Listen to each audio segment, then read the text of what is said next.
Good afternoon, morning, evening, middle of the day, whatever it is, wherever you are watching this. This is Brad and Mario and Rhonda with Project Felix. We're going to go do some quick introductions and then jump into today's recorded conversation.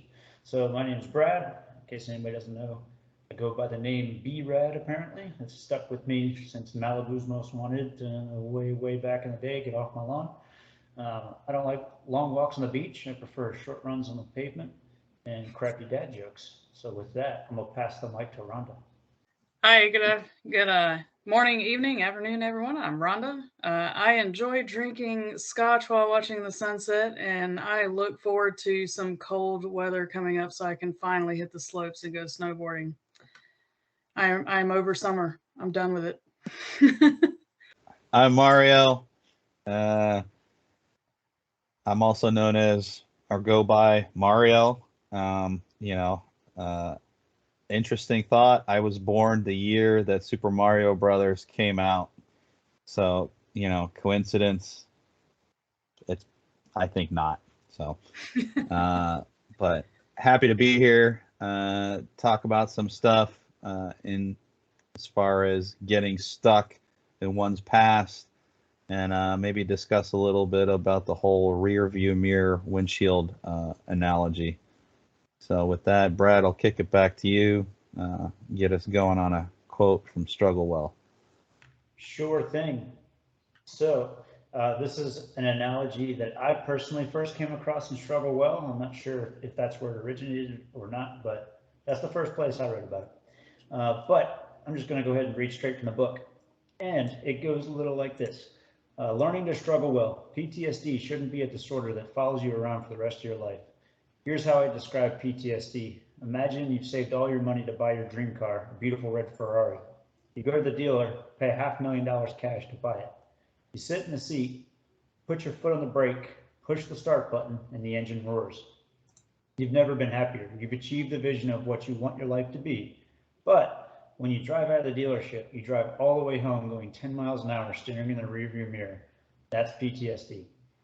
As any good driver knows, you have to look in your rear view and side view mirrors to know what's around you and behind you, but you can't stare. You lost your legs to an IED in Afghanistan. You can't get them back, but you can't let what happened define you. Here's the truth. Your red Ferrari goes 200 miles an hour. It's got a windshield that's 5 feet wide and 3 feet tall, big enough to show you the bright future you're headed toward. If you put your foot to the pedal and look out that windshield, you can go. You need to learn how to live in the present while sitting in the driver's seat and look forward to achieve post-traumatic growth. When we diagnose people or give them labels or call out every single symptom and give people a pill for every problem, they take their foot off the gas. They remain stuck in hopelessness and despair. They become diminished versions of themselves. This is not what people want, no matter how difficult their lives are. People want fulfillment and connection. They want purpose and progress. They want growth, love, and peace. When we treat people as if we believe this is possible, it becomes possible. Making PTG happen begins with understanding that everyone struggles. Bad things happen, but what distinguishes the people who grow and prosper is the fact that they're not afraid to struggle. They embrace struggle because they know it's inevitable and even useful. Struggle can help us achieve the life we want to live. So with that, I'll turn it over to whoever would like to jump on the mic first and share some thoughts on that quote. Rhonda, you mentioned snowboarding, right? Yeah, I did. Yeah. So to bring it back to something you just mentioned, because I love snowboarding too, and I have found that if I'm going down crowded slopes and stuff, if I'm constantly looking behind me and my left to my right to see if I'm getting in somebody's way or if somebody's coming to plow me over or something, chances of me falling and hitting a tree or something are pretty good. What's your take on that? I mean, Yeah, absolutely. Uh, Busy slope with a lot of people can be extremely distracting, especially if you're concerned about if you're not confident in your skill level too, to weave in and out of people or or go faster down the slope, then you could get very self-conscious really quick. And continuing to either increase how often you're moving around and looking behind your shoulder, looking left, looking right. Am I bothering anyone? Am I about to run into a kid who's just learning how to snowboard? Am I able to dodge them? Am I not? Yeah, a lot of if you don't, calm yourself a little bit, you can get extremely distracted on a very busy slope. I imagine a lot like a very busy highway. So Yeah, and I don't know your level of snowboarding, but I've taken quite a few falls and yeah. spills, also known in the industry as a yard sale. Yeah. And I got to stop and compose myself a little bit, pick up my gloves and mittens that fell off, shake the snow off, but I get back on the snowboard and I'm still looking forward, similar to the supercar metaphor. You think, and this is, open-ended question, not just to you, Rhonda, but have there been any times, I mean, I can think of times for myself where I've gotten knocked down and stuck and didn't, and at least thought that I couldn't move forward, even though I was trying to move forward, but like my body and mind just felt stuck in something. Have you guys ever been in situations like that? 'Cause, Absolutely. Many, yeah, many times. Sorry. Uh, yeah, I would say it's not even like it just happened this one time or whatever. Sometimes it's prolonged. Um, Maybe varying degrees even. It's not like an on and an off switch.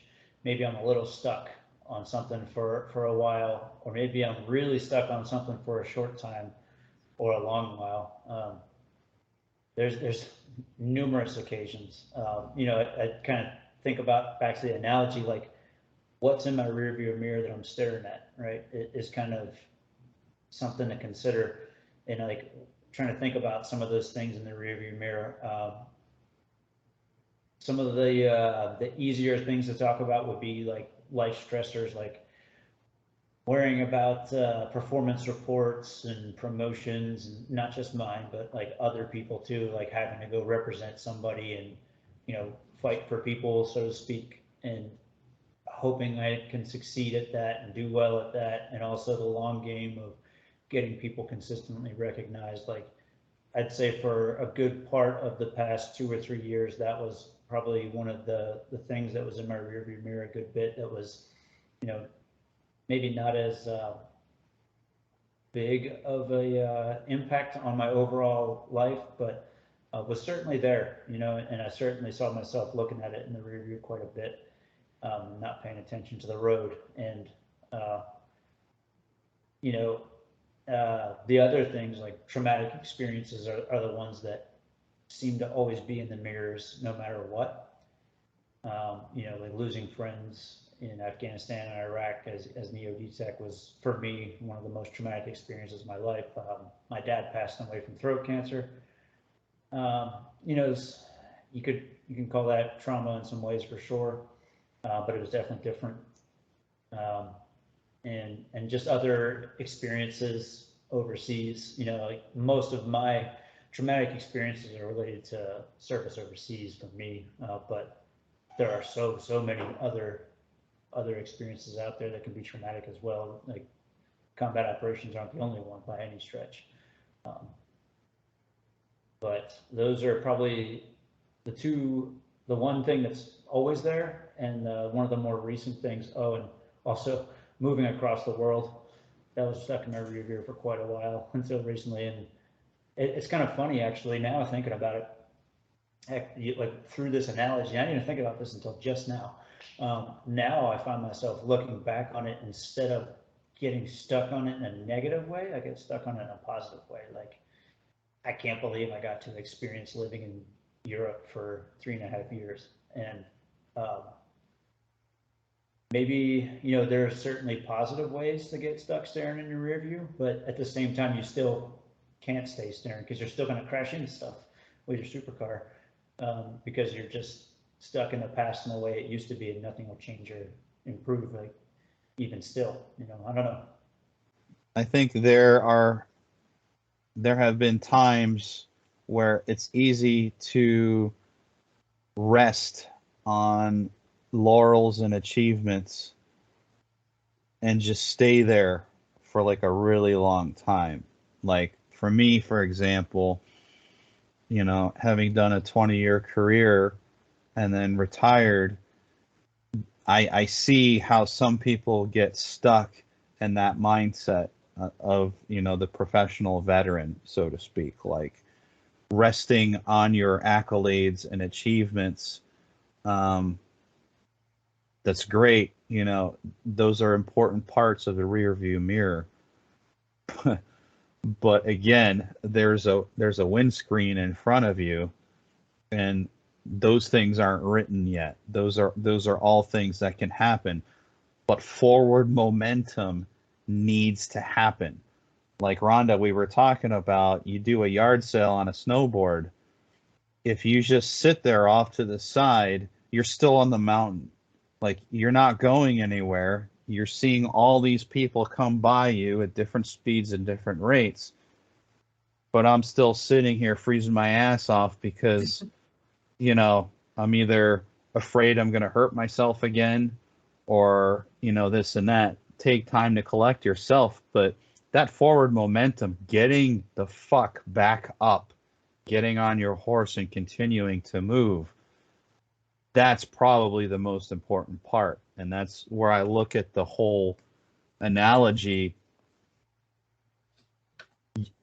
If you're only looking in the rearview mirrors, I mean, that's great for driving backwards. Yeah, and I think you bring up a good point about, you know, as you're watching folks and you're kind of collecting yourself, sitting on your ass, freezing your ass off on the side of the mountain, going, okay, I've got to get up or we're not going to make it down, right? The only way down is to go down and to move forward. And I think one of the important parts of what you see in the rear view mirror, again, is a little bit of self-reflection. So you learn if you need to do something differently going forward. Here's how I'm not going to hit a tree again. Here's how I'm not going to, you know, face plant and knock my helmet and goggles off my, off my, been there.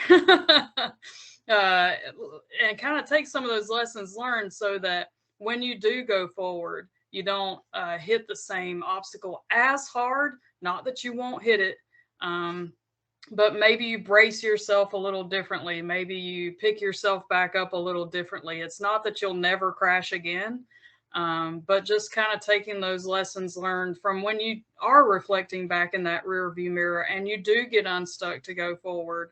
What can I do to keep that momentum, that positive momentum going forward, so that when I crash again, I'm able to get back behind the wheel and keep going again, instead of getting scared to go get behind the wheel again at all. Or, hey, I'm going to call snow patrol. I am too petrified to get down this mountain. And sometimes we hit a low point like that, and that's okay.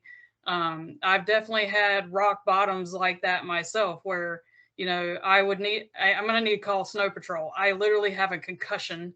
I am not going to be able to get down myself. I need some extra external support, and that's okay. Just don't be afraid to get back on the board again in the future once you get better and you get back on your feet, so to speak. Thank God for Snow Patrol. Yeah. Facts. Yeah. No, I appreciate that sentiment. As you were talking about using your rearview mirrors and looking back and learning from that, one of the things that kind of popped in my head was there have been times where I go back mentally to examine my past or examine experiences. And there were times where I would look at my previous self and feel guilt and shame. Like, dude, you were stupid. Why would you do that? Or this and that. But the word grace comes to mind. Like when I'm going back and observing things in my metaphorical rearview mirror, I wasn't the same person then as I am now. So when you look back at your previous self, I would have to kind of give myself some grace. And that for me is where I'm able to learn more rather than looking at myself as the same version, because then I get stuck on that guilt and shame. Like, man, I did that. Why would I do that? And then it stops there. You know, that's how I've felt at times. Brad, what do you got? That made me think of something that's kind of come up in my mind thinking about this subject. Like, what's in the mirror doesn't change no matter what, right? And trying to change that is a losing battle. So, you know, what choice do we have? You know, thinking about life in motion, right? Life in a car, like it's a car. What happens when you stare in the mirror the whole time? You're just going to smash into things and you're going to break up and smash up your life by staring what's in the mirror. It's not in front of you, you know, just like the analogy says. And the windshield is way, way bigger on purpose, right? So it's definitely, you don't ever want to like forget what's in the mirror, right? Like, or maybe some people do want to forget. I don't. My experiences that are in my rearview mirror, they'll never go away. Like, I don't want to forget them, even if they suck, because it's behind me now, and not just behind me, but it's now a part of who I am. And um, if I just stare at who I am now and think about who I was, how am I going to ever become a better version of who I could be? You know, that better version. And you know, the other thing that I was thinking about with this is like, you know, going full bore with the analogy. We're driving in this car. Like, what are you doing in a car, right? How many people just get in a car and sit there? Right? The car is moving. It's moving somewhere. Where? Where is it going? Where are you going? Where are your destinations? And we had talked a little bit before about post-traumatic growth as like a destination. And I think it's more the road than it is the destination, because it's always there and you're always moving forward on it, sometimes backward, right? Cars have reverse, and that's okay. They need reverse sometimes. But I think where people can get into trouble is if they make things like post-traumatic growth or the past their destination. That's where they get into trouble, because that's not the way this works, right? I talked about in Transformed by Trauma, and I think we've talked about before with creativity, or maybe that was a different talk. But when people get so hung up on trying to go back to the way things were, they lose what could be, and they can't move forward and they can't make progress. And usually well, not usually, often, I will say, they miss a lot of things. For one, they could be doing and could be experiencing, could be living, or they're making everyone around them and themselves miserable trying to achieve something that's impossible. Like, you know, like that they talked about in the reading, like you lost your legs in Afghanistan, like you can get prosthetics, but you will not get your legs back. That's not how this works, right? And that's unfortunate, but that is the way this goes, unfortunately for some. But it's all about changing how you look at what's in your mirror, right? Like, what's that guy's name? Johnny Jones or something like that. Have you heard of that guy, Marini Oditech? No. No. It's somebody, he had a quote going around, something like, people say, how can you stay so positive without your legs? Oh yeah, Yeah. I know where you're going with this. Yeah. And he said, how can you be so negative with yours, you know, or something to that effect. Maybe I Yeah, butchered. no, you're right, man. What a way to flip that around. Yeah. So like one last thing, because I'm a nerd and I was thinking about this. I remember in a math class that I took, you know, they talked about the impossibility of getting to zero, which is kind of another tie-in. Like, You can divide a number by half forever. It will never actually get to zero. You'll never actually get there. Can you move in that direction? Sure, but you'll never actually get to that destination. So be mindful of where your stops are along the way, and just appreciate them when they happen, like, you know, mindfulness, right? Yeah. Yeah. You, Brad, you mentioned earlier about your time overseas, and then the big thing that was in your rearview mirror was working at getting your guys recognized, and kind of it sounded like you were feeling stuck, or that was a preoccupation of yours, you know, on heavy on your mind.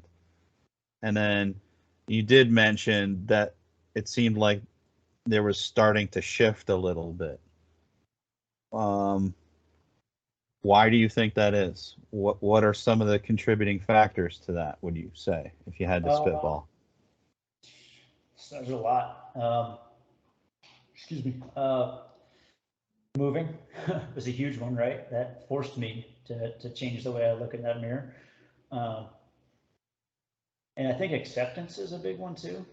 Accepting that when it comes to certain things in life, there's only so much you can control. There's only so much you can do anything about. And even if you're the best at fighting for whatever, like, there still could be something that's out of your control that could impact things, which comes back to like the Stockdale paradox, you know, like never losing hope and faith that you'll prevail, while at the same time not pinning all those hopes and faith on something that's out of your control. And I think I started to go down that path a little bit, and that's what added a lot of stress to life.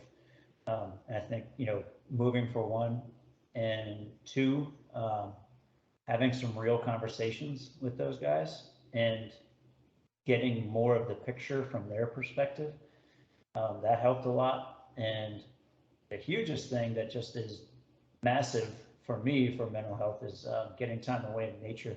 That's what helped me in the moment there, and it still forever will always be something that I try to go back to, always, just to not even just like bust myself out of a funk, but just live well and, you know, be happy, because there's just so much power in feeling so small and insignificant in the grand scheme of things at the base of a mountain in the Dolomites, or standing at some crazy World War I era ship graveyard in the Potomac, you know, watching bald eagles fly around. Like, it's just, that's a huge one for me. And you're kind of alluding to a note that I took down too, that I'll ask the question because I don't want to just throw another one out there, but what do you, either of you, have that helps you to stop looking in the rearview mirror and look through the windshield? What are some practices or thoughts or activities, or do you all have anything like that? I know I have a few that I put in rotation, because some of my grounding points, like snowboarding that I brought up, are seasonal, so you can't do those all year round. So some things I think we do to cope with stress and to look forward again are seasonal activities, which it's good to have those. But then some of the pieces that we have that can help us look forward again, for me, have been items that mean something to me that don't have anything to do with what I'm looking at in the rearview mirror. So, for example, a lot of my rearview mirror instances are from downrange in Afghanistan or Iraq, some scenarios down there. And so I have when this started happening and getting really, really bad during my tour in Korea, I sat down with one of my senior NCOs and we thought about what the doc had tasked me to do, which was find something that is tactile, that has edges on it. It's got can be something you hold, but has absolutely nothing to do with your deployment and your experiences downrange. And we had Friday night board games. where we sat down and played a board game with our CGOs and senior NCOs on Fridays. And from one of the board games we played was Ticket to Ride, and so he took a blue train out of Ticket to Ride, and that became my talisman, if you will. So when I started seeing stuff in the rearview mirror and I could sense myself getting stuck, I would take a look at, touch, and hold this blue train from Ticket to Ride from this board game, and it would remind me of the good times of sitting down and playing a board game as a family, as an Air Force family on Friday nights, instead of the nightmare scenario that was in the rearview mirror, and help me look forward again. To this day, that is something I travel around with and is in my uniform pocket, in my sleeve. And if I start to see stuff in the rearview mirror again and know I need to look forward, I take that out and I hold it in my hand. And usually no one is the wiser in a meeting. So I think small things like that can help, getting fresh air, changing the scenery of where you are, get out of the office, get out of the house, go for a little bit of a walk, take in different sights, smells, kind of break what you're looking at a little bit. Sometimes I will say that is very hard to do on your own. And for me, I've had a very close circle of friends and folks that I lean on, in which when I know it's getting bad, I reach out to these folks, that trusted circle of folks that can help bring me back when it's getting too tough for me to do on my own, because sometimes I can't get back on my own looking forward, and I need some help doing that. I've been talking for me, what I do sometimes, Brad can attest to this. I swear by breathing techniques. So two things come up: breathing techniques and grounding techniques.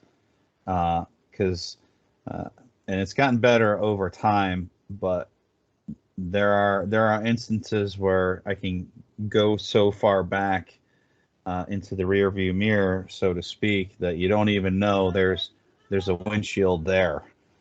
And so simple grounding techniques that I use from time to time, name two things that I can smell, two things that I can see, two things that I can feel, two things that I can taste, and two things, whatever the fifth sense is that I forgot. Hear, yeah.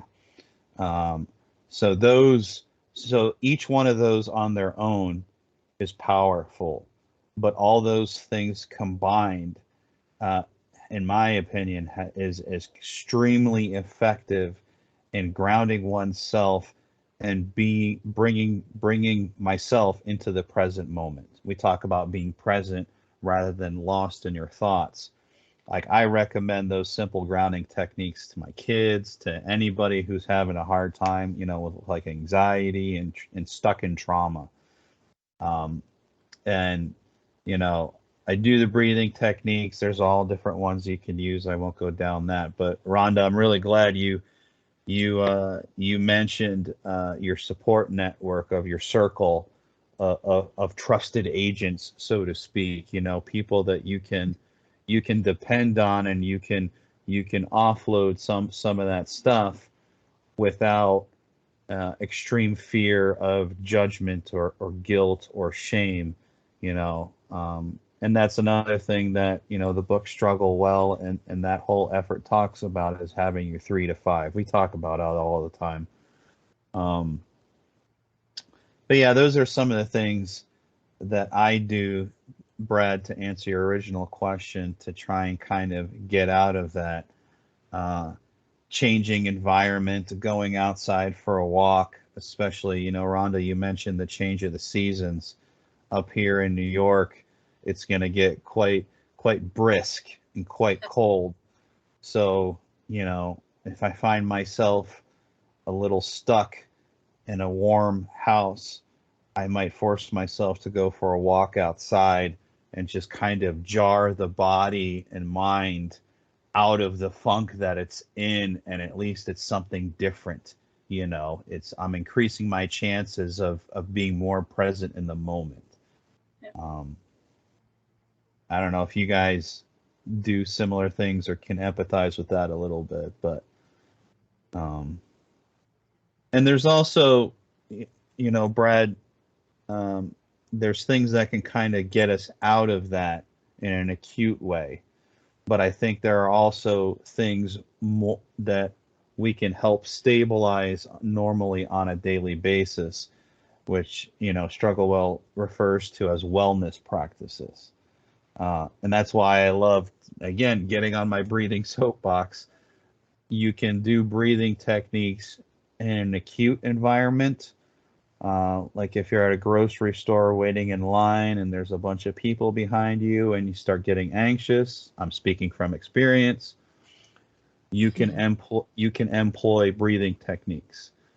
But the chronic benefit of that as well is if you do breathing techniques on a regular basis, that helps stabilize your baseline much better over time. So I will live and die by breathing techniques. I mean, I think they're great. Brad, did you have something earlier? I was just thinking of some answers to my own question type thing too, and I would say something else in addition to everything that you both mentioned. Also, to take a pause for a second, I think Andy would really appreciate you talking about getting out in the cold weather and jumping into an ice cold lake in the winter. Yes, yes, he would. Sometimes also, I think it's important not to, what we call riding motorcycle or racing car world is target fixation, both on the mirror itself and also what's in the mirror. Because if you can look around in the mirror a little bit, you'll also see some awesome things, some really cool memories and other stuff that's behind you too.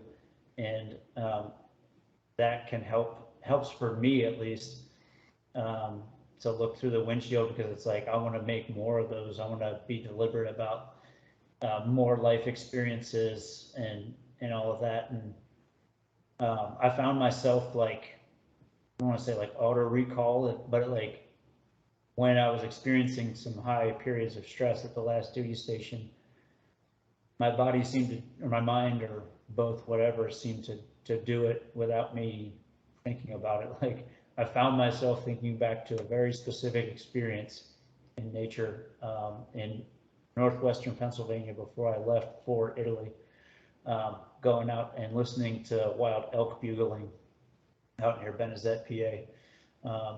That whole weekend was an amazing experience, almost entirely revolving around being in nature and feeling tiny. But just hearing that crazy noise coming from those 700-pound animals that you couldn't see because they were off through the woods somewhere, but you could hear them, or seeing like a young little button buck come out of a wood line, like maybe a couple football fields away in like a misty morning. That's the kind of stuff that, like, it doesn't give me chills, but it definitely calms me and makes me happy and makes me feel good. And the fact that I have somebody that I shared those experiences with makes me want to do more, And like when I find myself beating myself up from survivor's guilt and saying, what did you do with today? Did you do something with today? And, coming at myself with a confrontational tone at times. Lately, I've been saying, hey, I did something. Like, even if like this morning, I just went and ran 2 miles, and it's like something that's better than not doing anything, right? Kind of going back to atomic habits where, a 50% gain one day or a 30% gain one day, and all you need is the other smaller number to get back to where you were the next day. So making at least little gains every day is still forward. But yeah, that was one of the things was sometimes there's other stuff in the mirror that can get you unstuck too. And then people, like Rhonda said, that's a huge one. You have other people in the car. How safe is it if you're staring in the rearview mirror while you're driving, for one? And two, maybe how many times have you had to like shake a driver or say something like, hey, look out, somebody's turning in front of us, right? And that's helpful, that's good. So it's okay to have those people there, even if they're backseat driving a little too much sometimes, and you can just, let them know. But sometimes you need somebody to backseat drive for you because you're stuck staring in the rearview mirror and you can't snap out of it on your own. So that's absolutely, absolutely important. I think community and connection can't be overstated. Do you guys have any like activities aside? So we talked about grounding, we talked about breathing. Do you guys have any like activities that maybe you do like regularly to prevent yourself from proactively from getting stuck in the mirror?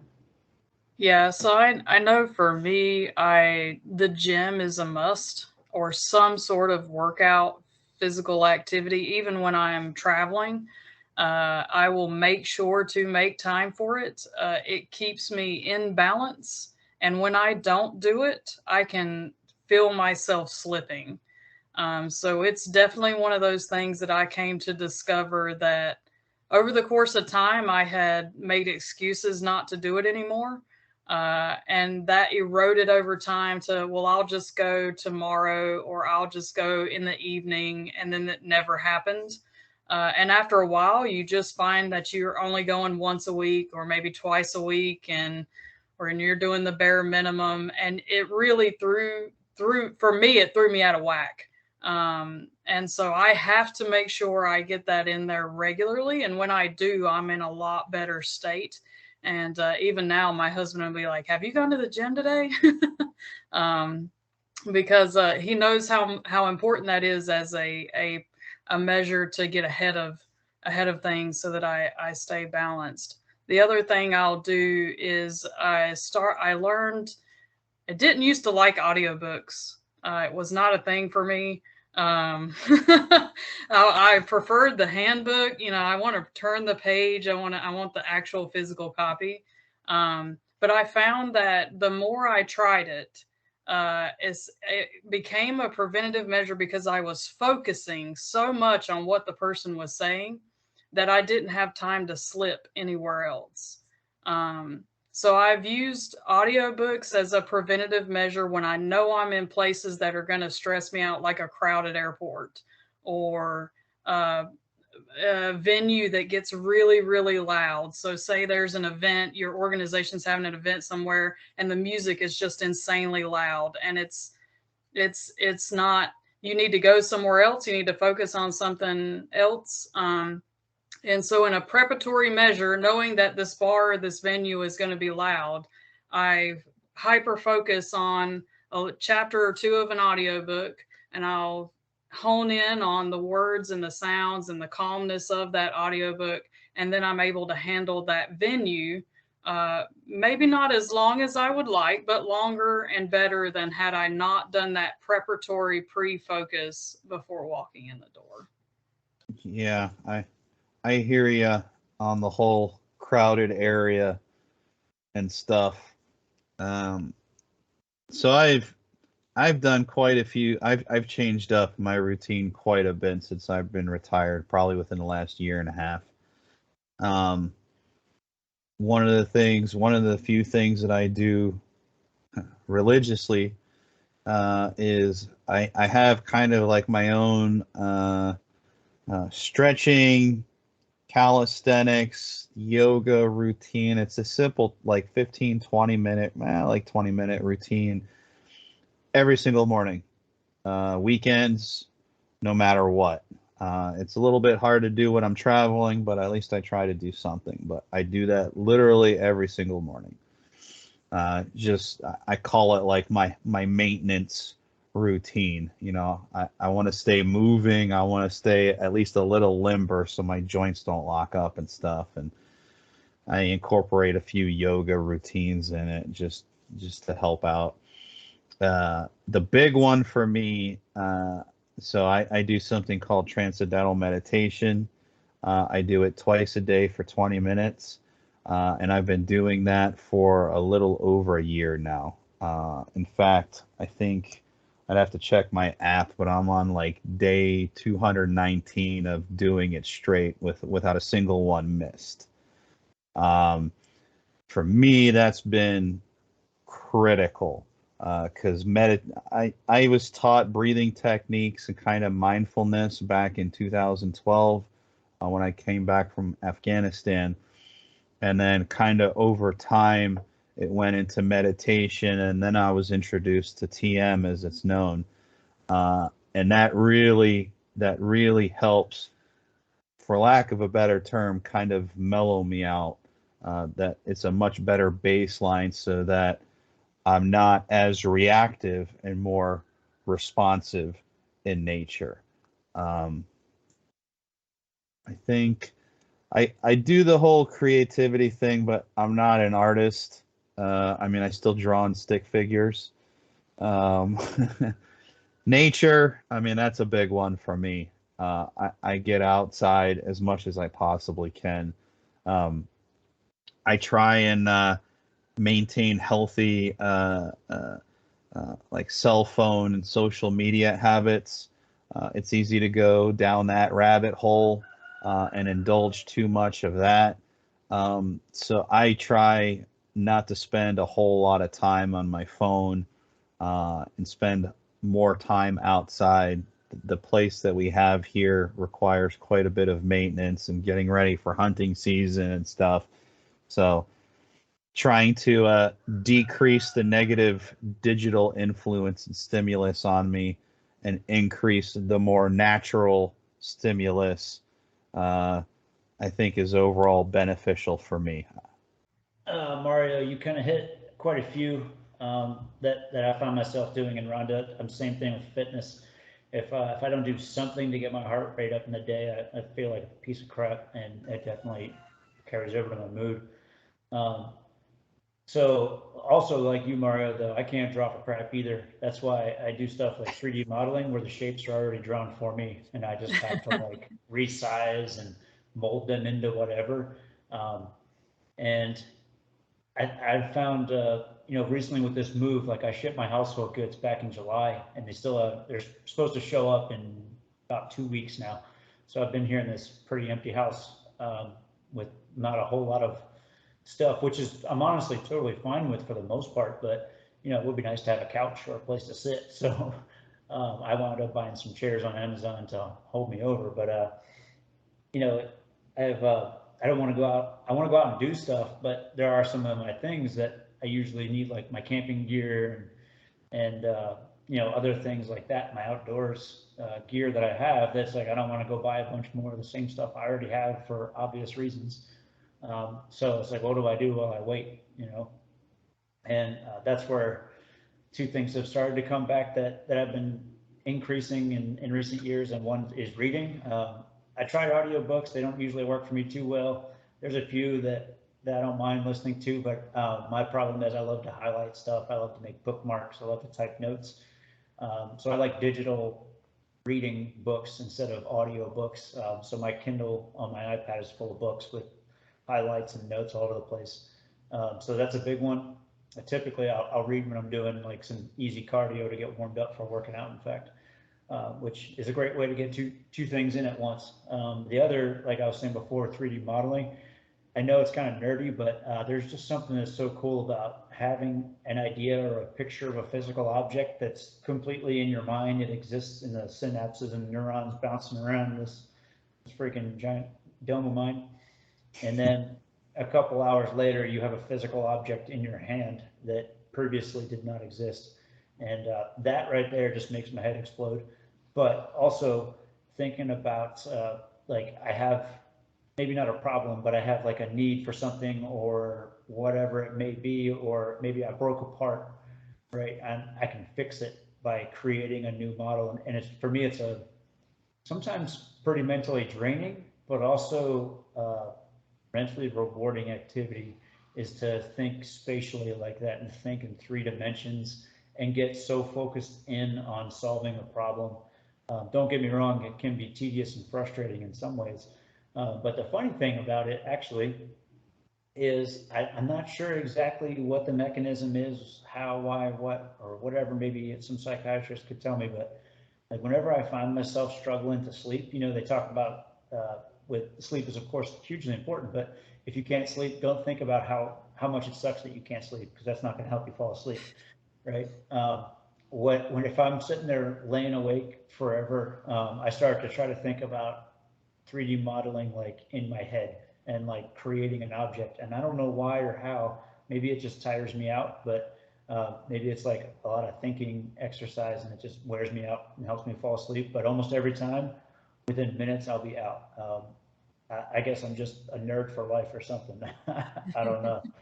Um, but creativity, I think, is huge in whatever way you practice it, because that helps you if you have something. And I also practice it is important to emphasize because it's something everybody can get good at. It's something everybody is born with, even if you get stuck in writer's blocks from now and again. Everybody does that, right? Just like everybody struggles.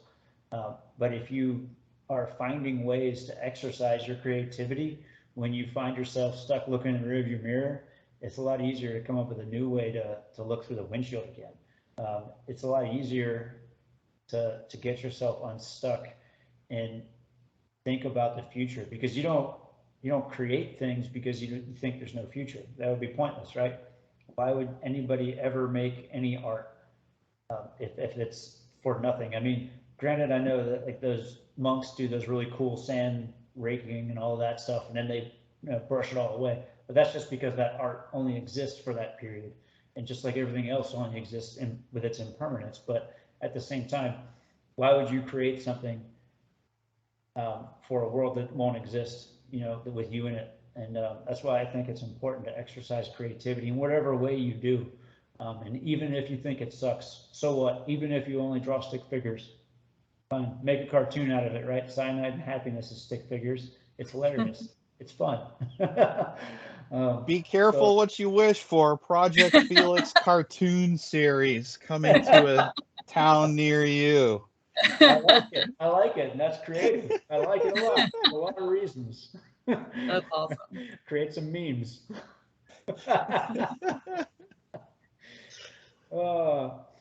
Yeah. So, those are some of the main things there. Well, let me pose a question, kind of flipping this around a little bit. How do you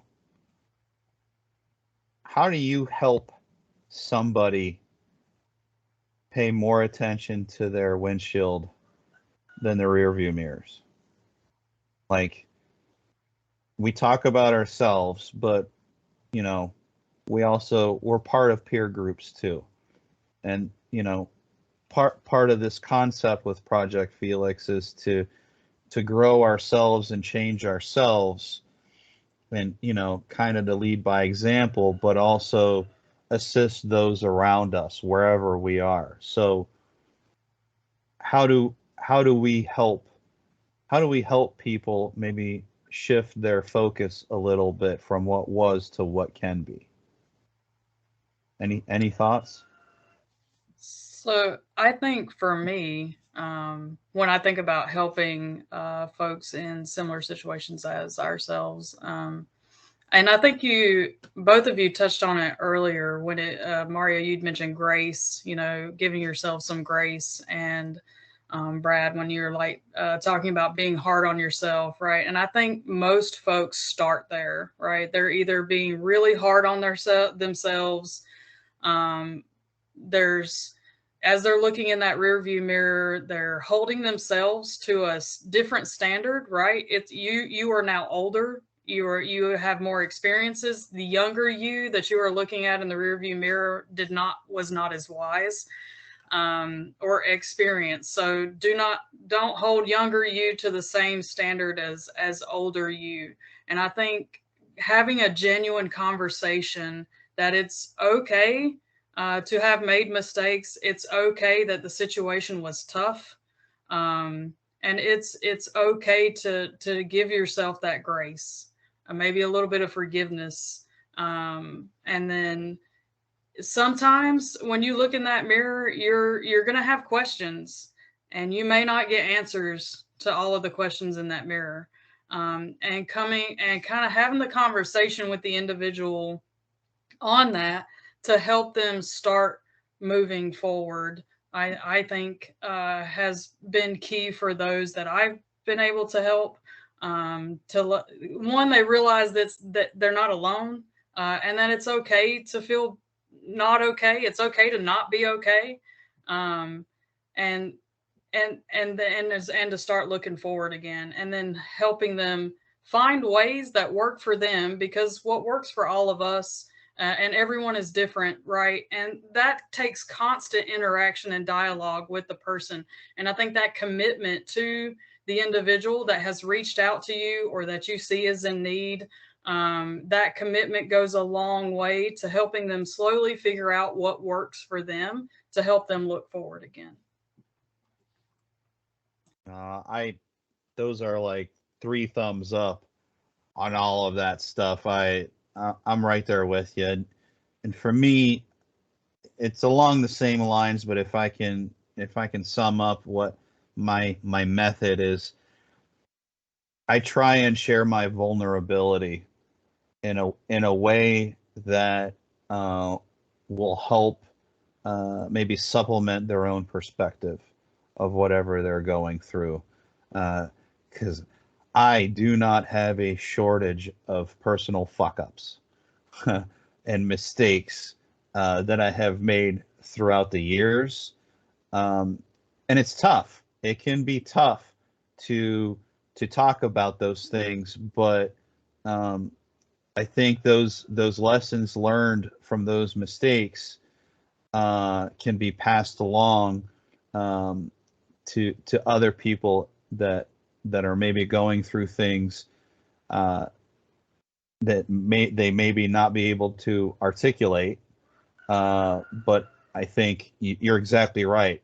Sharing what we went through, what are some of the things that we used to be able to get through it, and how did we get on the other side, and what is life like now on the other side of that valley that we got through? What does that look like? And doing it from a place of love and support, rather than, I don't want to say from a nefarious place, but like, we all know one-uppers and those that feel they have trademark on pain. Like it's not a thing. So, but yeah, just the whole vulnerability thing has become more of a thing with me. Not that it's more comfortable, but there are times where that vulnerability can really help build things up for the future, rather than just constantly having this suit of armor that you're completely protected, and you play things so close to your chest that it doesn't help the people around you. I don't know if you can relate to any of that, Brad. The whole vulnerability piece, because I know you spent quite a bit of time talking about things on your motorcycle and some of the videos that you've put out. Yeah, vulnerability is an interesting one, and there's a lot of opportunity for connection is what I would call it. I don't want to call it power, because I think that can denote some negative views or uses, and that's not really what I mean. But the opportunities for connection are huge with vulnerability when it's done right. The opportunities for disconnection are huge too if you go for that. Look at me, I got the high score on life sucking. So that's why it's important to come from the right angle with it. And something to consider is not everybody can. Not everybody is at that place yet. Hopefully they can get there at some point, to be able to share the vulnerability, because you can really have some serious bonds begin and continue to strengthen for years after that, if you can get to that point. And even if you can just listen to somebody be vulnerable, you can establish a connection if you're not there yourself yet. So there's so many opportunities there.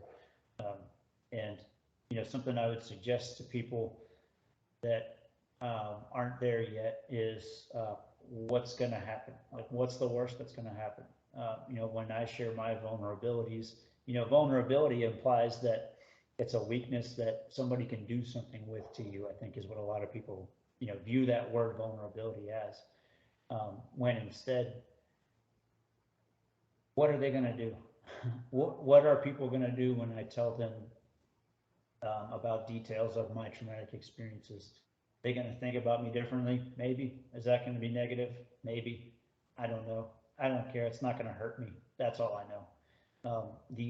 To me, what I've learned to focus more on regarding vulnerability and sharing those experiences is the potential and high likelihood of creating connections with people. There are certain people that I would have never been as close to as I am today if I were not vulnerable with them, which then at times can lead them to do the same with you. And it's that's an incredible connection and an incredible feeling, you know. Coming back to some other things that we can do, because vulnerability is hugely important for sure. Some of the other things I came across in an article in Psychology Today. They had a whole list of these different suggestions and tips and things, and I agree with some and question others, maybe not disagree, but certainly question or say, hey, you know, be careful with that one. Ones that I think are pretty good though, they talk about changing your perspective. And I think there's an important conversation there, because people always say like they do perspective by comparison instead, you know, like, oh, well, you know, I experienced this, but that person had it way worse, you know, flipping around that whole competition for suck. And that might be helpful in some ways. Personally, I don't feel it's super helpful. I think the only reason you should ever compare is to look for inspiration. So looking at guys like Kyle Carpenter and like hearing about his story and reading his book, You're Worth It, and listening to his podcast, like that's the only time I would do any comparison, is to be like, wow, like he survived a hand grenade to the freaking face, and you know, look at him now. Like I don't know, the right word's not overcome, but I can grow from what's happened to me if he can grow from what happened to him. I think is the best way to do any kind of comparison, and should be, for the most part, I'm afraid of positive statements, of course, but should be, for the most part, the only reason we can compare. And at the same time, also, you got to be really careful. As much as I hate the word toxic as it gets thrown around on every other word out there these days, there are some pairings of that with things that I think are pretty awesome, like toxic resilience or toxic positivity. You can't just tell somebody, oh, you know, today I'm stuck in my rearview mirror because I'm reliving seeing some pretty horrific things that are not normal. And somebody just comes up to you and says, oh, well, you're still here, so just get over it and move on and be okay. Like, that's not how this works, right? So you got to be careful with the change of perspective thing. There's definitely value there, but I think it's a nuanced concept, and it's a great one to explore and think about. But at the same time, don't just swing it around like a freaking club, because that's not going to work. Another one that they mentioned was start with small changes, which I kind of talked a little bit about before, but I think that's a great one. Don't beat yourself up if you're not winning a marathon today. Like, how many people go out and run a marathon cold? You know, very few people don't train for marathons, right? If any. And if they don't and they go run it, then they're like David Goggins and they're peeing blood and hating their life for however long. Then maybe they become Goggins after that. I don't know. But you got to train for a marathon, right? You got to train a marathon with baby steps. And if it's running 1/10 of a mile today, 1/10 of a mile tomorrow, and then 2/10 of a mile the third day, or whatever it is, hey, that's progress. Even just getting started that's a lot of it, right? Like people say, like Atomic Habits. Exactly. Gerbo would be hugging me for that one. How much of working out is just getting to the gym or putting on your running shoes? How much of it is that? And that's a lot of it, right? And then once it's over, how different do you feel because you made some small changes? So I think that's a great one. Like you could have Chief Wright used to say, hitting singles, right? And those singles add up though. You just keep on hitting some singles. Next thing you know, you got some runs on the board. Even if you take a couple steps back and you get a couple outs, a couple strikes, hey, that's part of the process, and that's okay as long as you're still hitting singles. You don't have to hit home run and grand slam every single time you swing the bat. Explore your purpose. That's another huge one. How many people even deliberately think about their purpose? I think that's a great place to start, to be honest, is what is your purpose? Why are you here? Like, what is your meaning for your life? If you can ask that question to people, I think that has some good potential to kind of snap them out sometimes, not always. But if people don't know their purpose, it's kind of a cool new journey of exploration to try to find it. Where to be really cautious and concerned is when people give up on their purpose and they give up on hope. That's when people find themselves in dark places, which we've kind of talked about a few times in the past. So I think purpose is a great one. And for so many people, kids, that's an easy purpose for a lot of people.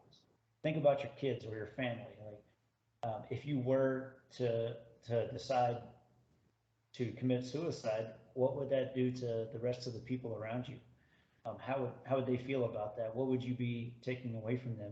And that's not to beat yourself up for blaming you or blaming anyone or any of that, but just think about what it could put them through as well.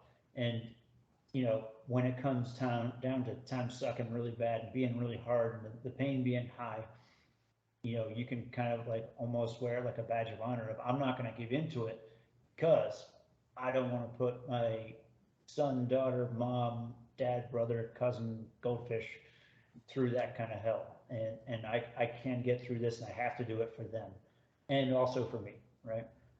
So purpose is a huge one. And practice being hopeful. I kind of already hit on that a second ago, but hoping for improvement also means hope for change, right? So change is very good because the thing is, like, if like we kind of hit on before, like you try to go back to the way things were, you try to keep things the same all the time. That's not improvement, right? That's being stagnant. And the only things that are permanent in life are death and taxes, right? And taxes, you can kind of dodge those if you want to be a criminal, but everybody's going to die at some point, right? And this moment exists only in this moment, and it's gone after that, just like everything. Everything is constantly changing. Your body is constantly changing. Your mind is constantly changing. Why not embrace the change? And why not think about it from a place of hope instead of despair if you can get to that point. That's like further down the road. But for me, that's come back to like thinking about like goal type stuff and like, what do I want to do when I retire? What do I want to do 10 years after that? Like, I want to hike the Appalachian Trail when I retire from the Air Force. So I can stay hopeful because that means like I can put up with a couple of things here and there. I can not succumb to the demons when they come up and stay stuck in the rear view because, out in front of my windshield is a whole life with a whole bunch of awesome people. And that's not going to be what it is right now in this moment. That's going to be something that just gets even better and better. But I have to keep driving for that to happen. So I just rambled on for like 20 minutes. I'm sorry. No, that's all good stuff, and it makes sense. I kind of wanted to bring 2 points together, something that you said, Brad, and something that you said, Rhonda. So, Brad, you talked about how you talked about the whole toxic resilience thing, and like, when you're trying to talk to or mentor somebody who's going through, whatever they're going through, telling them, jokingly telling them, well, you're still here, so so I'll take that, and then Rhonda, what you said about how it's getting better or getting through it is not a destination, right? So, Brad, what you're talking about notionally is true, like putting things into perspective for them, like that's a thing. But the biggest part that's missing is it's a process. It is a multi-step process that doesn't look the same for most individuals. And while we can notionally talk about, well, you just got to make different changes. You got to change your habits.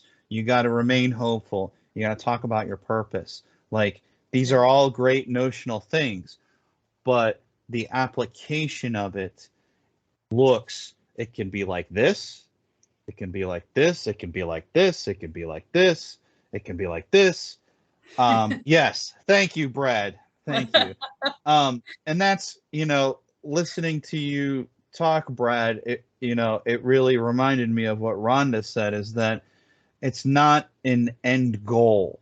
It's not like, you've reached this point, I can check the box, I'm good. It's for the long haul.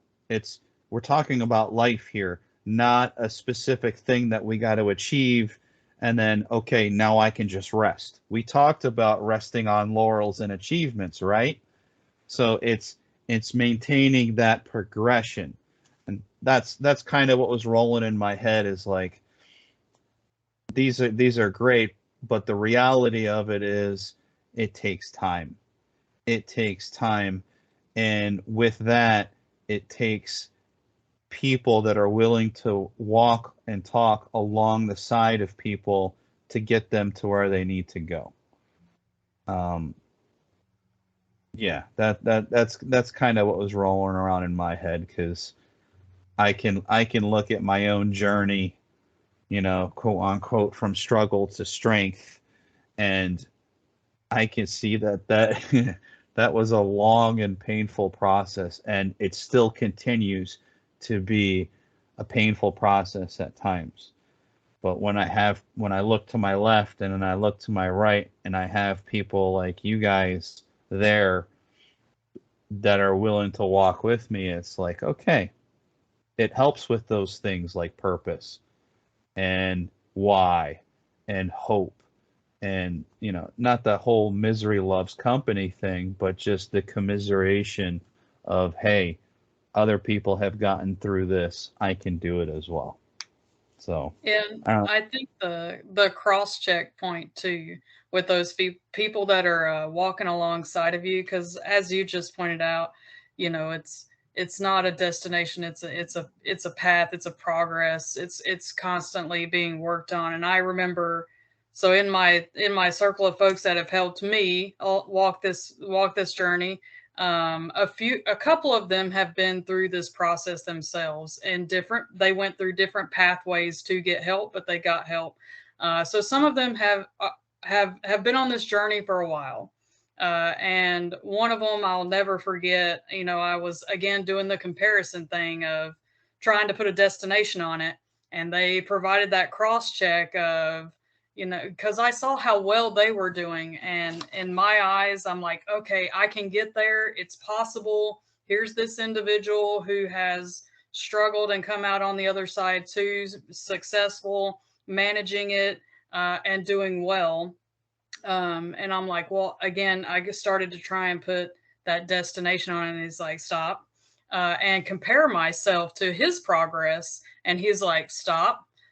You can't compare apples and oranges to a truck and a tractor trailer. It's different.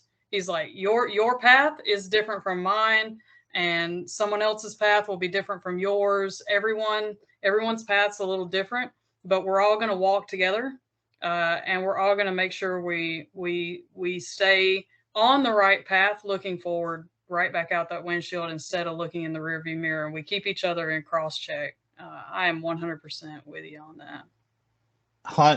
I'm 110% with you on that. And I love how you're talking about these people, because Brad knows how much of a fan I am of the team concept. And, we talk about as EOD guys being part of an EOD team, and we literally operationally depend on each other for our lives. Like, I love that concept, and I think that concept doesn't need to just apply to actual operations. It can apply to life as well. That's why I love the team concept, because iron sharpens iron. Something that came up too, that it's kind of a tangent, but it ties in to looking at other people on their path and seeing where they are, is this concept that we could probably talk about by itself for 3 or 4 hours, called survivorship bias. And the example that they always use is airplanes in World War II coming back and landing with full of flak holes from bombing missions over Germany or wherever. And what did they do? They went and they like armored up those planes where the flak was hitting them. But there's a problem with that. What they didn't see, and this isn't, on those people, but what they didn't see are the planes that did not come back. So the planes that were able to return had all these holes, but they were able to get back. So they were patching up what didn't need to be patched up because they couldn't see what was destroying the planes. So, the simple carryover is, you see people come back successfully, but you don't know what got them there and what didn't get others there. For every one person that becomes an NFL player, basketball player, MLB, whatever, how many didn't? Somebody that becomes a rock star, right? Or whatever music genre, how many people tried and failed and didn't? And, so be careful what you patch up and focus on is kind of the point. And I think that's great that people had the wherewithal to point that out, because that is important to remember. And everything is individualized, yet at the same time community, which is crazy, because your path is yours and you are the only one that can walk it, but other people can walk with you for at least portions, if not large portions, and help you to keep you going on your path. And some people may exit your path and then re-enter later, or they may exit your path and never re-enter, who knows? But I absolutely come back to people helping you being huge. And I think back to like a road trip analogy, almost like, yeah, it's okay sometimes to sit in the car by yourself, but it gets really boring. And it's a lot more fun when you have other people in there and they can keep you from falling asleep at the wheel, and you can share stories and play license plate games and whatever. But driving, all the way across Nebraska, Iowa, and Indiana by yourself can get less than exciting at times. Don't get me wrong, there's really nice parts too, but I just think about, the Midwest is probably, when I drove across the country, the place where I really could have used a homie in the passenger seat the most. So I don't know, something to think about, I guess. You were mentioning them patching up the planes and survivorship bias. It's not a plug, but I think there's a show on Netflix. I think it's called Losers. And I think they take a look at like people from professional sports, like boxers. Like I think there's one about a boxer that got knocked out and lost, and they do like a whole series on people that took their shot and lost, and what life looked for them, and the things that they learned, and how they got back on their feet.